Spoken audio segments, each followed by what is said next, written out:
Soy Fernando Díaz Villanueva, hoy es 17 de mayo de 2023 y esto es La Contracrónica.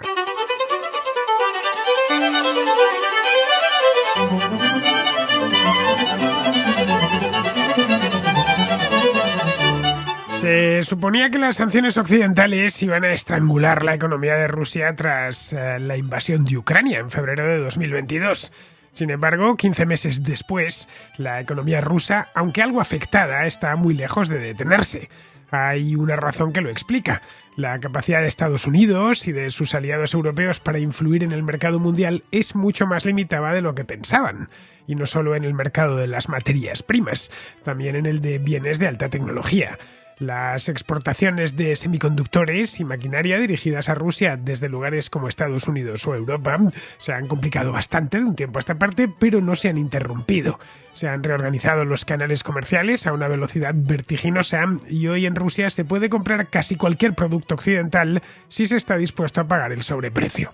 Una serie de antiguas repúblicas soviéticas se han convertido en el punto de tránsito de infinidad de productos tecnológicos occidentales, como chips, circuitería y láseres, tanto para uso civil como militar. Las exportaciones desde Estados Unidos, la Unión Europea y el Reino Unido de los denominados bienes sensibles, se llaman así, ya que pueden tener un doble uso, militar y civil, a países vecinos de Rusia aumentaron considerablemente en 2022. También lo hicieron las exportaciones de estos productos a Rusia por parte de estos países, a menudo por una cantidad similar, tal y como demuestra un estudio realizado por Naciones Unidas. Los datos sugieren que el Kremlin continúa adquiriendo productos occidentales sujetos a sanciones. Estos bienes les están permitiendo mantener la guerra en marcha y reabastecer a su maquinaria bélica, que depende mucho de los componentes tecnológicos occidentales.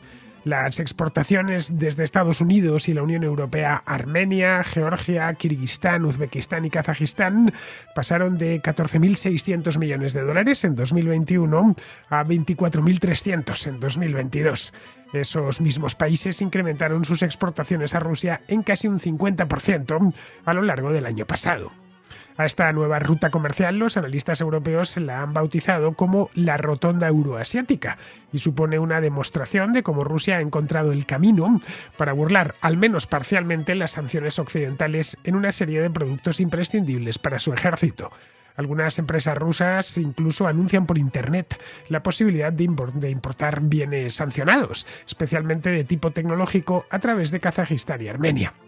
Los gobiernos de Estados Unidos y Europa son muy conscientes del problema, pero poco pueden hacer para remediarlo, salvo sancionar también a estas repúblicas impidiendo por completo el comercio con ellas.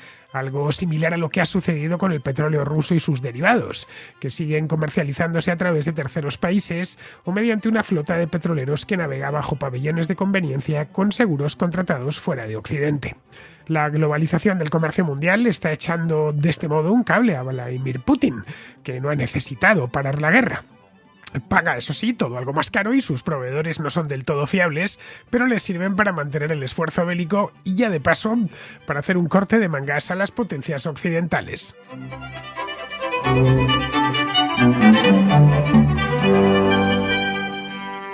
Veíamos hace un par de semanas aquí en la Contracrónica cómo los operadores petrolíferos rusos se las han arreglado para llegar a los mercados de Europa Occidental a pesar de las sanciones occidentales sobre el gasoil, por ejemplo. El ejemplo además aquí lo tenemos los españoles muy cerca, nos cayó cerquísima. Desde principios de año, esto fue una exclusiva que dio el diario El Mundo a finales del mes de abril, en la que se descubría que desde principios de año habían entrado en los puertos españoles, más concretamente en el de Cartagena y en el de Bilbao, una cantidad notable de gasóleo de origen ruso que antes había pasado por un puerto marroquí, el puerto de Tánger Med. En tanto que había hecho esa escala, el gasoil pasaba automáticamente a ser de origen marroquí, aunque Marruecos no tenga pozos de petróleo y tampoco refinerías en las que producir derivados como el gasóleo. Esto os lo contaba con más detalle a principios de este mes.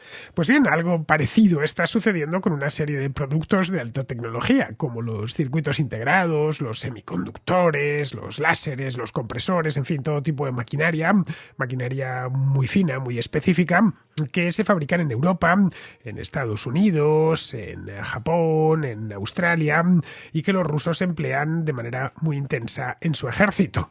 Como os decía en la introducción, se están valiendo de las antiguas repúblicas soviéticas del Cáucaso y de Asia Central, países pequeños en todos los casos. Bueno, Kazajistán no es pequeño desde el punto de vista geográfico, pero desde el punto de vista económico y político sí que se le puede considerar un país pequeño, que actúan como intermediarios para esto, un poco lo que había hecho el puerto de Tánger o Marruecos con el tema del gasóleo. Esto es lo que se extrae de un informe que ha realizado Naciones Unidas con datos provenientes de las aduanas de diferentes estados a lo largo del año 2022. Los han cotejado con los datos del año 2021 y a partir de ahí han empezado a sacar conclusiones un tanto preocupantes para las potencias occidentales. Para estos países, las sanciones se han convertido en algo parecido a un negocio redondo, porque compran productos en Occidente y los revenden en Rusia. Sus empresas importan los llamados bienes sensibles, son estos bienes que os decía antes, que tienen uso militar y civil. Hay muchísimos bienes, empezando por un semiconductor. Puede lo mismo estar dentro de un teléfono móvil o de un ordenador que dentro de un tanque o de un avión de combate. Depende de la programación que se haga sobre ese microprocesador en cuestión, pero puede servir para ambas cosas. Lo mismo valdría, por ejemplo, para una pantalla LCD y un montón de cosas más. Estos se le denominan bienes sensibles y la Unión Europea y Estados Unidos se fijaron en ellos, de hecho le pusieron este nombre, para evitar que les llegasen componentes para las armas a través disfrazados de otro tipo de productos. Bien, pues empresas de estos países de Asia Central y el Cáucaso están importando estos bienes sensibles, pero no para consumirlos ellos ni su industria, sino para reexportarlos a Rusia. En tanto que ninguna de estas repúblicas ha suscrito las sanciones, pueden hacerlo sin que nadie, absolutamente, ni en Occidente ni en ningún otro sitio, les eche nada en cara. Muchas de ellas comparten, además de esto, fronteras terrestres, en ocasiones de miles de kilómetros, como es el caso de Kazajistán y Rusia, pues con la propia Rusia, por lo que no es difícil ni especialmente caro trasladar los cargamentos de bienes sometidos a sanciones hasta el territorio ruso. Si bajamos a los números, nos encontramos con que el año pasado Estados Unidos y la Unión Europea exportaron circuitos integrados por valor de $8,5 millones a Armenia. Armenia es un pequeño país del Cáucaso que de vez en cuando pasa por la contracrónica, generalmente por cosas malas, siendo un país precioso con muchas cosas buenas, pero, en fin, aquí ya sabéis, hablamos de temas de actualidad y es un país muy asediado, tanto desde el oeste, donde tiene a Turquía, como desde el norte, que tiene a Azerbaiyán. La última vez que hablamos de Armenia fue a raíz del último brote bélico que hubo en el Cáucaso. Bien, pues los armenios, o las empresas armenias, mejor dicho, importaron $8,5 millones en circuitos integrados. Aquí toca preguntarse si es mucho o es poco. Podría ser que todos los años importasen una cosa así y no habría nada de lo que alarmarse. Pues no, es mucho en comparación con lo que se exportó a Armenia desde la Unión Europea de estas categorías de productos en el año 2021. En el año 2021 se exportaron circuitos integrados a Armenia desde la Unión Europea por valor de $530,000, es decir, 15 o 16 veces menos. No parece que en los últimos 12 meses la industria armenia se haya convertido de golpe en una pequeña potencia industrial global, por lo que todo indica que los están reexportando, es decir, los importan por un lado, los toman por una mano y los sueltan con la otra. Pero es que de eso también hay datos. En 2022 la exportación de circuitos integrados de Armenia a Rusia fue de $13 millones. En 2021 solo exportaron por valor de $2,000, es decir, prácticamente no exportaron nada. Encontramos un panorama similar en Kirguistán. Kirguistán es un país mucho más lejano, al menos desde Europa o desde Hispanoamérica, que Armenia. Un pequeño país, por supuesto, sin acceso al mar, tiene 6,5 millones de habitantes, está en Asia Central, está situado justo entre China y Kazajistán. Pues bien, los kirguicios han empezado de golpe a importar grandes cantidades de láseres y de instrumental de medición desde Occidente. Golpe. Algunos lo hacen directamente y otros a través de Uzbekistán. Pues bien, en este mismo periodo, las exportaciones de estos productos a Rusia crecieron de golpe. La economía kirguisia, no hace falta que os lo recuerde, no es ni mucho menos una economía sofisticada ni especialmente industrializada, así que llama la atención, ya de por sí, que estén importando este tipo de productos. Bien, los están recibiendo y los están reexportando, evidentemente a Rusia, porque es el país con el que más han crecido las exportaciones. Vamos, es muy sencillo de entender. Llega un camión desde Uzbekistán, por ejemplo, y sale poco después en dirección a Kazajistán y de ahí ya a Rusia. Una vez ha llegado a Kirguistán ya no se encontrará más problemas aduaneros, porque este país pertenece a la llamada Unión Económica Euroasiática. Este es un acuerdo de libre comercio que está en vigor desde el año 2015, una cosa por la que empujó mucho Vladimir Putin en su momento, en el que están Rusia, está Bielorrusia también, que siempre va con Rusia a todas partes, Kazajistán, Armenia, y la propia Kirguistán. Dentro de este área, de la Unión Económica Euroasiática, buena parte de los trámites aduaneros, no todos, pues una buena parte, se han eliminado por completo. Luego nadie realmente va a mirar ese cargamento, ni en el lado kirguicio, ni en el lado kazajo, ni por supuesto, eso por descontado, en el lado ruso. Tanto el gobierno estadounidense como la Comisión Europea prohibieron la venta a Rusia de este tipo de productos, porque pueden tener un uso militar, aunque podamos pensar, un láser puede servir para muchas cosas, obviamente lo que os decía antes de un microprocesador, ¿no? Puede servir para infinidad de cosas, pues lo mismo pasa con un láser, pero sabían que estos productos, aunque tienen un montón de usos civiles, también pueden ser empleados, bueno, y de hecho lo son, para montar en equipos militares de todo tipo, acorazados, artillería, todo tipo de vehículos. El volumen de comercio entre las antiguas repúblicas soviéticas y la propia Rusia es pequeño en comparación con el comercio que tiene Rusia con China. China, como bien sabemos, se ha convertido en el principal proveedor y en el principal apoyo económico de Putin. Es decir, que lo principal para Rusia actualmente es mantener una relación no lo más cordial y lo más cercana posible a China, que es de quien depende ahora mismo la supervivencia del régimen de Putin y que puedan seguir con vida. Pero esta ruta centroasiática o centroasiática caucásica, la rotonda euroasiática, como lo han llamado los analistas europeos, es también muy interesante porque permite al Kremlin acceder a tecnología que necesita para mantener funcionando la maquinaria bélica.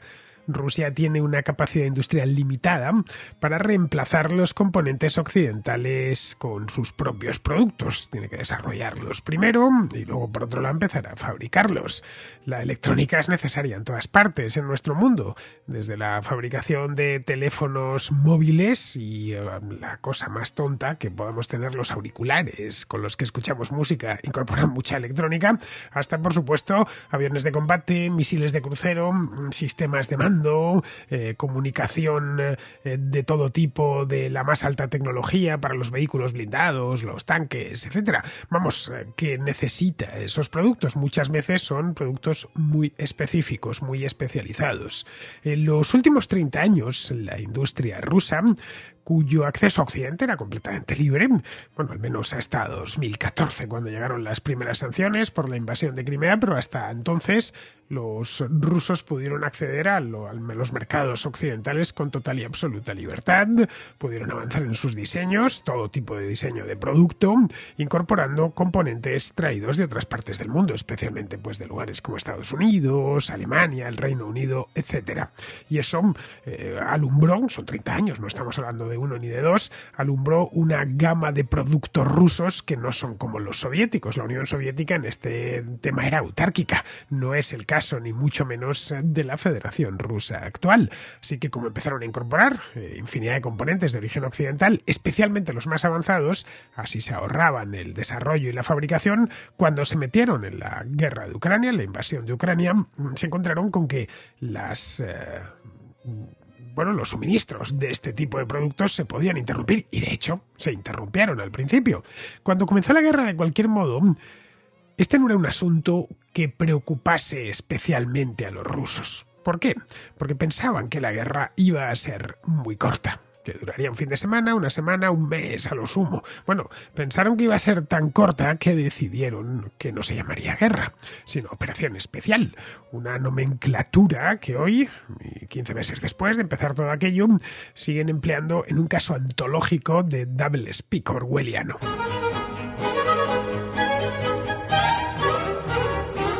Para Occidente, que Rusia burle de este modo las sanciones, pues es toda una contrariedad. Estas sanciones están pensadas para que el Kremlin tenga mucho más difícil continuar con la guerra. Así lo han hecho público y además esa es la intención, no solo la manifestada públicamente, sino la real. No quieren que esta guerra, quieren hacer que sea más difícil para el Kremlin continuar con esto y que de una manera u otra se vean obligados a sentarse a negociar. Es cierto que esos productos no los obtiene directamente, en ese caso el problema lo tendrían dentro, en la Unión Europea o en Estados Unidos, que lo hacen a través de terceros países y dando un rodeo considerable, y eso evidentemente pues impacta en su precio y también en su disponibilidad.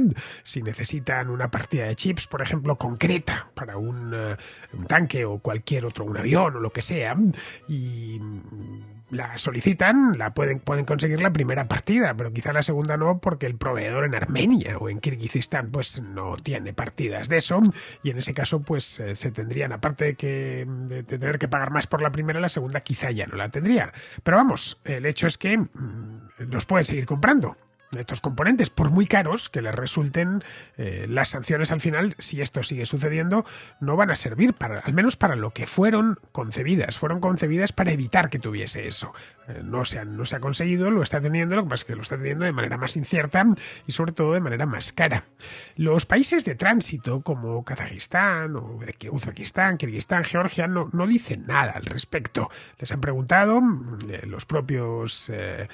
la propia Unión Europea, algunos altos cargos de la Unión Europea han visitado estos países y sus gobiernos miran para otro lado. No tienen constancia, en una palabra, de que esto se esté produciendo. Evidentemente no quieren saber nada del asunto, aunque saben algo, saben bastante del asunto. El de Armenia sí. El de Armenia ha dicho que no está sucediendo absolutamente nada de eso. Armenia es un país que depende mucho de la ayuda occidental y sabe que están jugando con fuego su gobierno. Tan solo tienen que molestar un poquito a Estados Unidos o a la Unión Europea para que se vean de nuevo en problemas con los azeríes. Han buscado, de hecho, en Occidente una suerte de padrino espiritual, por lo menos. Los armenios en este aspecto lo tienen difícil porque también tienen que mantener una buena relación con Rusia. De cualquier manera, para estos países la rotonda euroasiática es una buena fuente de ingresos. De hecho, es una fuente inmejorable de ingresos. Tan solo tienen sus empresas que importar productos de Occidente, los que demanda Rusia, y unos días después reexportarlos a Rusia con su preceptivo margen. Dinero gratis, como caído del cielo. En todos los casos, además, se trata de países en desarrollo, necesitados de fondos. Ganan todos, ganan las empresas de importación, ganan las importación y exportación, y también gana el Estado, porque se incrementa la recaudación fiscal y así disponen de presupuestos mayores. En el último paquete de sanciones propuesto por la Unión Europea, este paquete de sanciones debe ser aprobado por todos los Estados miembros, como sucede con todos los paquetes de sanciones. La Comisión Europea recomendó, por primera vez desde que esto empezó, sancionar a empresas, no a países directamente, pero a ciertas empresas que hayan constatado que han estado exportando a Rusia bienes provenientes de la Unión Europea, es decir, que hayan hecho de puente entre la Unión Europea y Rusia, pues que puedan ser sancionadas, que se impida, en una palabra, desde la Unión Europea exportar a esas empresas que están en Armenia o que están en Georgia o que están en Kirguistán, que sé yo, en cualquiera de estos países. Esto, por supuesto, es aplicable no solo a los de la rotonda euroasiática, sino a cualquier tercer país del mundo. Vamos, que si mañana Paraguay quisiese hacer lo mismo, queda un poco a trasmano, todo hay que decirlo, de Rusia, pero si quisiese hacer lo mismo, que las empresas de aquel país supiesen que podrían ser sancionadas por la Unión Europea. Esta es un poco la idea. De hecho, señalaron a un par de empresas, dos de Uzbekistán y una de Armenia, por suministrar productos sensibles, bienes sensibles de doble uso a Rusia. Esto lo tenían ya constatado y lo tenían comprobado y las señalaron a estas 3 empresas en concreto como responsables de haber ayudado a los rusos a saltarse las sanciones. A finales de febrero, en una visita a Kazajistán, el secretario de Estado de Estados Unidos, que es Antony Blinken, dijo que estaban, y esto es textual, observando muy de cerca el cumplimiento de las sanciones. Si Blinken quiere observar de cerca, no hace falta que vaya a Kirguistán y a Kazajistán. No tiene más que sentarse en su despacho de la Secretaría de Estado, abrir Google y buscar, consultar en Internet y podrá encontrarse con empresas rusas de importación que ofrecen productos sancionados dentro de Rusia. Para facilitar esto, lo que hizo el gobierno ruso el año pasado, en previsión de lo que podía pasar, claro, permitió que la llamada importación paralela, es decir, un importador puede traer productos del extranjero sin el consentimiento del fabricante de esos productos. Esta ley, como vemos, permite saltarse legalmente cualquier sanción, ya que con la ley pues uno se fuma un puro con el certificado de destino final. Estas empresas además ofrecen el servicio completo. El importador, qué sé yo, con sede en Moscú, en San Petersburgo o en donde sea, en Rusia, en cualquier otra ciudad, compra una partida de circuitos en Kazajistán o de compresores, y tras aplicarle una comisión la pone a disposición de quien quiera comprarla en Rusia. La sube en un camión o la monta en un barco y ya la embarca y ya está, y la envía para Rusia. En función de la demanda y la oferta del producto en cuestión, pues la comisión será mayor o menor. Pero no solo se importan productos acabados, ¿eh? El año pasado se incrementó mucho la exportación de electrodomésticos de la Unión Europea a los países de Asia Central. Electrodomésticos, vamos, frigoríficos, lavadoras, lavaplatos y cosas así, microondas. No es que todos los kazajos o los uzbecos estén renovando la cocina de su casa y se hayan puesto de acuerdo. Es que muchos electrodomésticos, desde luego todos los nuevos, incorporan chips que pueden ser utilizados para equipar en armas, todo tipo de armas. Son chips sencillos, evidentemente no es la última tecnología la que equipa una lavadora, pero ante la escasez pues uno echa mano de lo que tiene. La cuestión es que, y aquí sí que tenemos datos, las exportaciones de electrodomésticos de Uzbekistán a Rusia fueron de 10,5 millones de dólares el año pasado, frente a los 90.000 dólares del año anterior.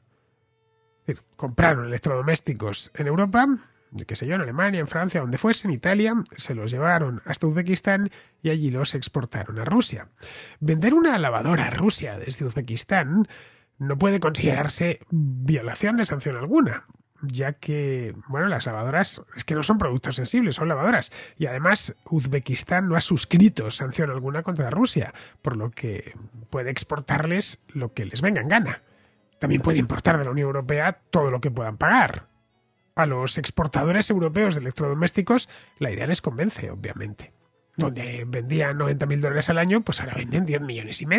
A ningún exportador de electrodomésticos le va a parecer mal.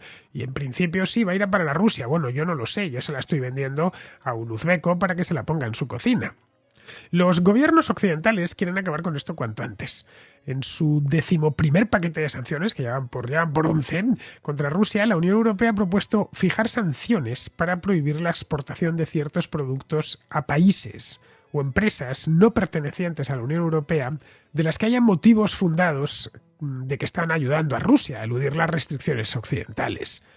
Podría funcionar, obviamente, pero solo un rato, hasta que aparezcan nuevas empresas que no están controladas y que prosigan con el comercio de estos bienes. Quedan, por lo tanto, 2 opciones, y las 2 son malas. La primera es sancionar por completo a estas repúblicas. Pero claro, eso sería un disparate, sería injusto porque no han hecho nada para que sanciones a Uzbekistán o a Kirguistán, y además las echaría ya definitivamente en brazos de Vladimir Putin. La otra es que sus gobiernos deciden aplicar las sanciones contra Rusia, pero eso es altamente improbable. Bastaría con que respetasen, con que vigilasen que se cumple el certificado de destino final, pero también es poco probable.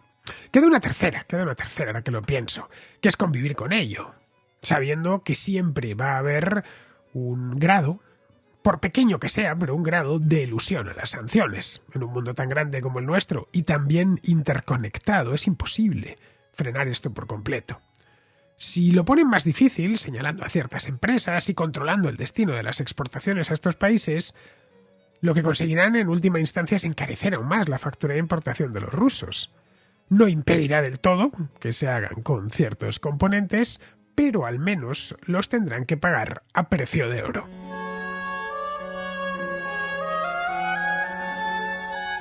Vamos con la contrarréplica. Empezamos con Alejandro de Colombia, que quiere hacer una serie de precisiones sobre el programa que hicimos este lunes, Orquídea Caballero y yo, sobre Gustavo Petro. Hola Fernando, te hablo desde Medellín, Colombia, fiel oyente de tu programa diariamente y agradeciéndote por todo el buen trabajo que haces.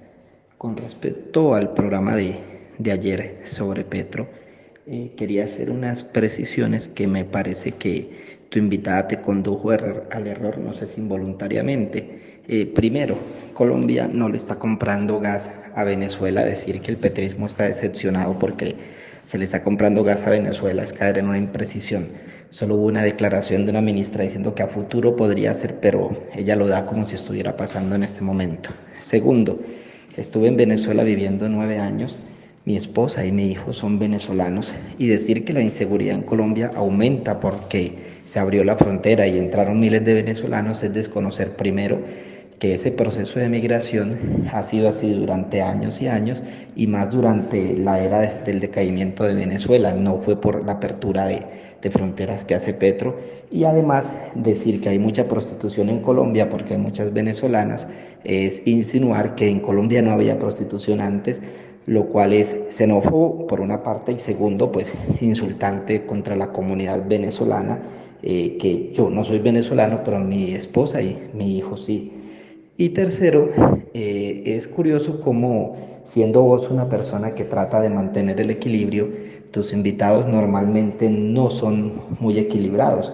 Sería muy interesante escuchar un programa donde invites a alguien que piense distinto a ti, que no se vuelva una caja de resonancia y y eso haría el programa aún mucho más interesante. Pues te cito un ejemplo, lo de el chileno que llevaste, que prácticamente justificó el golpe de estado de Pinochet, lo cual en sí mismo es horroroso, pues ya es mucho decir. Y la invitada de ayer, una señora muy inteligente, muy amable, pero evidentemente bastante sesgada, que cayó en imprecisiones sobre el tema de Petro y el de decir que el petrismo está defraudado y que está arrepentido, ya es pensar con el deseo. En realidad el petrismo sigue manteniendo lo que siempre ha tenido, que ha sido entre un 35 y 40% de apoyo, lo cual es muy normal porque, como tú lo dices, Petro no ganó con mucha ventaja las elecciones. Agradeciéndote y pidiéndote disculpas de antemano por los comentarios si en algún momento me equivoco, pero bueno, de esto se trata el poder escucharse. Muchas gracias. Pues te agradezco mucho las precisiones, Alejandro, pero vamos, yo cuando traigo a alguien a la contracrónica no lo hago porque piense lo mismo que yo, sino porque creo que conocen el tema y pueden dar una visión completa del asunto, ¿no? Por lo general suele ser gente a la que yo leo o sigo en las redes sociales y que me gusta cómo tratan ciertos asuntos. Me parecen gente bien documentada y seria. Es decir, que suelen ser, por lo general, gente más o menos afín. Unos más, pero siempre gente que conozco, unos más afines, otros menos afines, pero siempre gente que conozco y respeto. A menudo tengo aquí un invitado, dice algo y yo no necesariamente tengo que estar de acuerdo con lo que ha dicho, pero es que no ha venido, no le he traído para discutir con él, sino para que exponga mis contraescuchas, pues un tema concreto y monográfico, ¿no? Yo antes de dejar el micrófono de la contra a alguien, me cercioro muy mucho de que es una persona instruida y conoce de lo que va a hablar y que va a exponer una tesis que es, por supuesto, y siempre enteramente suya. Orquídea en concreto me parece una buena analista de lo que está pasando en Colombia. Ella es crítica con Petro y esas críticas las fundamenta bien. No es una activista anti-Petro ni una militante, porque, aunque es colombiana de nacionalidad, y además no lo puede ocultar con su acento, lleva ya muchos años en Europa. Bueno, Orquídea estudió en España, en la universidad en España, y mira los asuntos de Colombia con cierta distancia, que eso siempre viene bien. Expone su visión, eso es evidente, y la explica, que de eso se trata. Lo que no voy a hacer es discutir con un invitado, porque las contras con invitado no son un debate, ni pretenden serlo. Son conversaciones distendidas con un invitado al que por supuesto siempre dejo espacio para que se explique. Bien, vamos ahora con Pedro, que está en Dubái, que nos trae un tuit de un historiador, Alberto García San Juan, que le ha sorprendido mucho. ¿Qué tal, Fernando? Mira, te envío un tuit que por estas cosas misteriosas de Twitter me ha llegado a mi tweetline, así de repente. Es de un tal Alejandro García San Juan y dice así: durante la Edad Media, buena parte de las catedrales católicas peninsulares se construyeron sobre previas mezquitas aljamas. En cambio, no existe hasta el momento evidencia arqueológica de la construcción de mezquitas sobre lugares de cultos cristianos anteriores. Claro, me he quedado un poco así en shock. Y lo primero, claro, he pensado, bueno, este es el típico progre, ya sabemos, ¿no?, que ahora se lleva mucho el tema de, felicitar el Ramadán y que bien la cultura árabe y musulmana, y los cristianos y los católicos sacan muñequitos en Semana Santa, ¿no? Entonces me he metido en su perfil y, claro, me he quedado alucinado al ver que se trata de un profesor de la Universidad de Huelva, experto en historia medieval. Así que me he quedado totalmente en shock. Y no solo eso, sino que además en su foto, en la foto de perfil aparece un libro en árabe, caligrafía árabe, y en el banner una foto preciosa de la mezquita de Córdoba, de la famosa sala de herraduras de la mezquita de Córdoba. Mezquita de Córdoba que precisamente se construyó sobre una antigua iglesia visigoda, creo recordar. Bueno, un hecho que haya pasado a lo largo de la historia siempre, es decir, cuando había imperio romano, pues construían sus templos sobre los templos paganos, o por supuesto los musulmanes sobre las iglesias y los católicos y cristianos sobre las mezquitas, y así ha sido toda la vida. Pero bueno, es una cosa que me sorprende que un profesor de universidad diga, que escriba ese tuit públicamente, lo cual nos da una idea de cómo está la Universidad Española, ¿no? Que habrá grandes profesionales, grandes catedráticos, pero tenemos luego esta clase de gente que no sé si lo hacen por llamar la atención o no lo sé. Yo no sé, la Universidad de Huelva, nada personal contra este señor, ¿no? O sí, porque si te dedicas a la enseñanza no estás enseñando, estás mal enseñando, con lo cual, yo no sé, la Universidad de Huelva debería tomar cartas en el asunto. Dicho lo cual, tenemos múltiples ejemplos de gente así que no entiendo. Los garzones, sin ir más lejos, ¿no?, con sus clases de economía, que también me dejan anodadado, ¿no?, que esta gente pueda tener un puesto en la universidad como profesores. Eso es todo. Simplemente te lo dejo aquí por si lo quieres echar un vistazo y hacer un programa especial con Alberto Garín, que ese sí que es un experto, y no esta gente de medio pelo que anda por Twitter, y que por desgracia si se quedara solo en Twitter estaría bien, pero es que encima son profesores y expertos en nada. Un abrazo. Bueno, Alberto García San Juan es un historiador muy activista. Es el que anda dando la paliza, para que no digamos reconquista, porque a él no le gusta.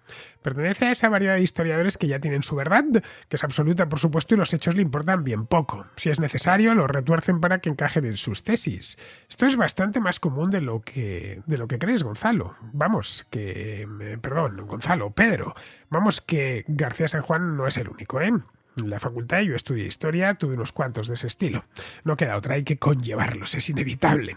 Respecto a lo que comenta García San Juan en este tuit es lo siguiente, lo tengo delante. Dice: durante la Edad Media, buena parte de las catedrales católicas peninsulares se construyeron sobre previas mezquitas aljamas. La mezquita aljama, la gran mezquita mayor.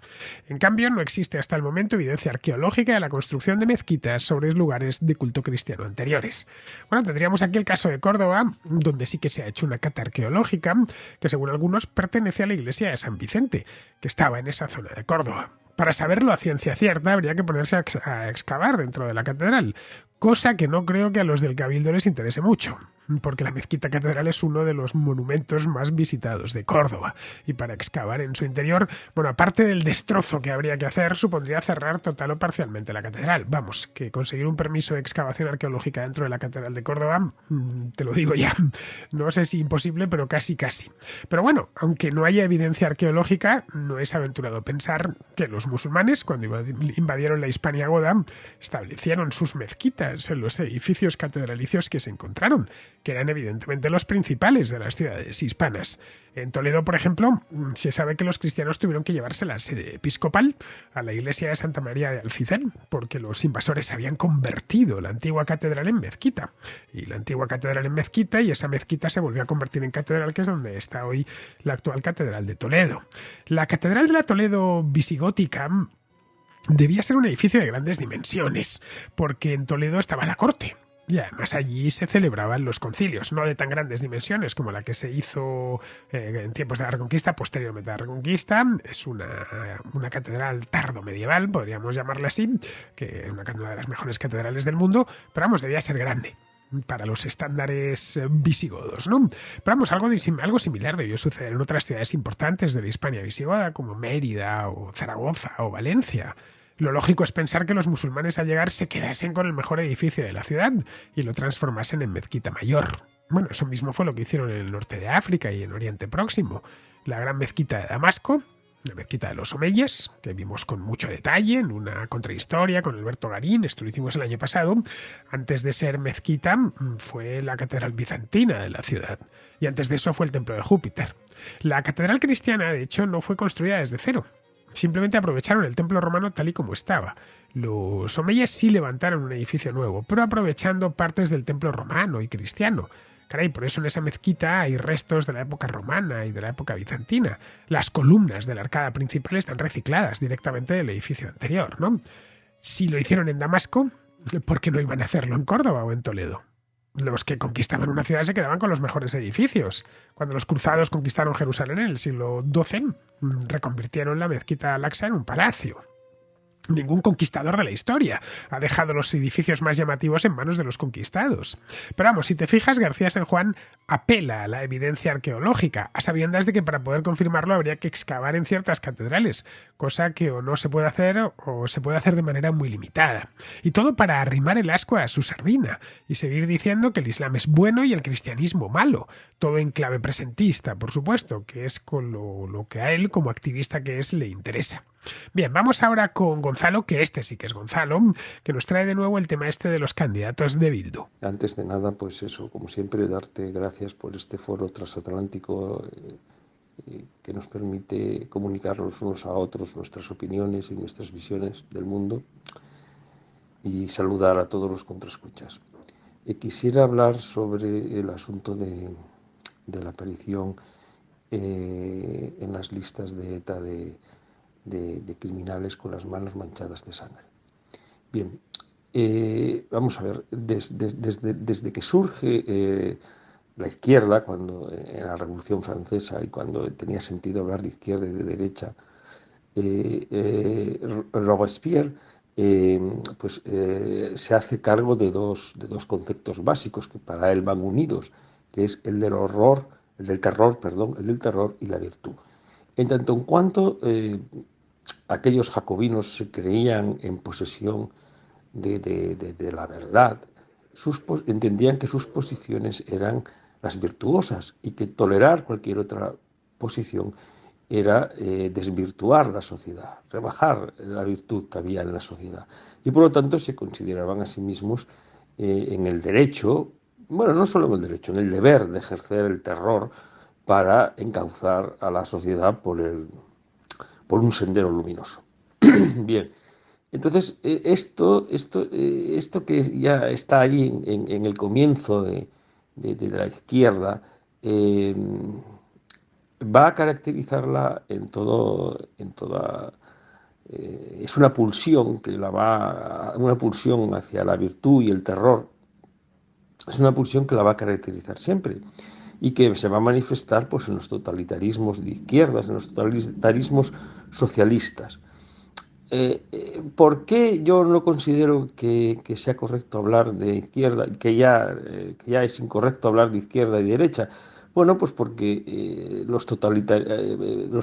totalitarismo socialista muchas veces adquiere la idea de nacionalismo extremo y la hace suya, y entonces pues podemos hablar de nacionalsocialismo. De hecho, pues los fascistas, bueno, pues eran, Mussolini lo dijo, él era un socialista que simplemente había incorporado y hecho suyo la idea de nación. Bueno, básicamente esto es lo que nos encontramos con Herri Batasuna, con ETA, con Bildu, con Sorto. Son fanáticos nacionalistas que incorporan un fanatismo también, ¿cómo se llama? Un fanatismo estatalista, un fanatismo estatalista. Y para ello, pues no dudan en emplear el horror para llevar a término sus objetivos y encauzar a la sociedad española y a la sociedad vasca, o a la sociedad vasca y a la sociedad española por el sendero luminoso. Entonces, esta postura es la postura que no es aceptable de base. Esta postura de base no es aceptable. No es aceptable si queremos vivir en sociedades abiertas y más o menos democráticas. No podemos aceptar esto. Y por lo tanto hay que hacer un cordón sanitario en torno a esta visión ideológica.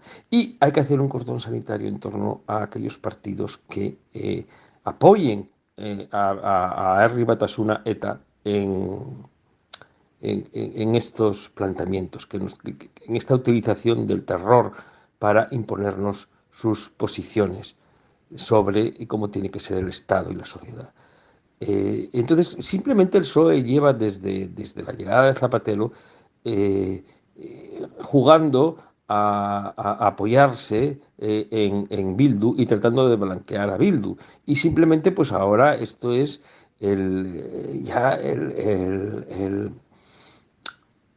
esto de que hayan metido asesinos en sus listas, pues simplemente pues, nos ha mostrado a todos que el rey está desnudo. Y que el PSOE simplemente, como en otras ocasiones de su historia, está mostrando sus trazas totalitarias y sus maneras que van contra la democracia y contra la sociedad abierta. Pues, por ejemplo, el hecho de que en España no exista una separación de poderes digna de tal nombre, o la separación de poderes no sea todo lo que debería de ser, pues se la debemos al PSOE. Y ese gen totalitario que tiene el PSOE dentro de sí, porque nace como un partido que busca la dictadura del proletariado, bueno, pues se manifiesta también en alianzas con partidos nacionalsocialistas como son Herri Batasuna. Entonces, bueno, pues ese es el problema de base y el problema que hay que combatir de base. Ese es el pecado original. Bueno, pues nada más, y gracias a ti y gracias a todos los que te escuchas. Me despido. Bueno, Gonzalo, esto de la intolerancia es común a todos los fanáticos, ya sean de izquierda o de derecha. Silenciar al disidente es una condición sine qua non de cualquiera con aspiraciones totalitarias. Se le puede silenciar mediante pleitos, mediante amenazas, mediante miedo. Bueno, y si todo lo anterior no funciona, pues mediante la persecución y la violencia. Y por último, la muerte. En el País Vasco, digamos que se tenían repartido el trabajo en aquellos años. La ETA mataba y su brazo político se encargaba de señalar y de crear ese ambiente angustioso de miedo. Respecto al PSOE, si ha pactado con Bildu es porque tenían solo 120 escaños y necesitaban seguir en el poder, ya que a eso no iban a renunciar. Eso les llevó al famoso acuerdo Frankenstein, es decir, pactar con cualquiera que contribuyese a mantener a Pedro Sánchez en la Moncloa, nada más. No le han hecho ascos a nada ni a nadie, ni a los votos de Bildu, ni a los de Esquerra Republicana, ni a los de Ciudadanos, ni a los del PP, como vimos ahora con la ley del solo sí es sí, cuando los han necesitado. Pero es que si Vox se los ofreciese y de ello dependiera que Sánchez siga durmiendo en Moncloa, también los aceptarían sin dudarlo, no te quepa la menor duda. Otra cosa es que Vox evidentemente no se los va a ofrecer, pero si lo hiciesen. Ha sido todo un cálculo de poder muy cortoplacista, muy en la línea del propio Pedro Sánchez, un tipo con una sola idea en la cabeza, que es la de permanecer en el poder, y no hay mucho más, no hay ideología ni nada por el estilo. Sabe que la izquierda por sí sola no alcanza la mayoría absoluta y que si aspira a gobernar tiene que hacerlo con el apoyo de una miriada de partidos y partidillos regionales. A todos les dice lo que quieren oír, ¿eh? y les mantiene más o menos contentos, con concesiones y con el espantajo de que si viene la derecha, pues a ellos les irá peor. Digamos que entendió muy bien, además, el momento político, allá por 2018, con un PP débil y cierto desencanto en la derecha, al que luego sucedió una gran fractura de la derecha en tres partidos, el PP, Ciudadanos y Vox. Que desaparezca Ciudadanos equilibra el tablero, y él lo sabe, por eso cada vez está más radicalizado y más populista. Apela directamente a sus socios de extrema izquierda y nacionalistas porque sabe que si tiene la oportunidad de revalidar el cargo será con ellos. De lo contrario, pues irá de cabeza a la oposición, que es donde no se termina de ver. Bien, pues vamos a terminar ya. Vamos con Pizarro, que nos habla de las elecciones en Turquía. A Recep las primarias le son halagüeñas, pero su salud no lo es. Por lo que si no hay que ir buscándole alternativa, sí sucesor. En todo caso, con o sin el actual autócrata, Turquía está en medio de tantas cosas y tiene tantos problemas serios que gestionar que la segunda vuelta no va a significar alivio alguno para las cuitas de los turcos de a pie, ni alegría para los bastardos intereses de los países condicionados por Turquía. Segunda vuelta y otra vuelta al molino. Un cordial saludo de Pizarro. Y hasta aquí, queridos amigos, llega la contracrónica de hoy, día 17, mañana será 18 y estaré de vuelta. Hasta mañana.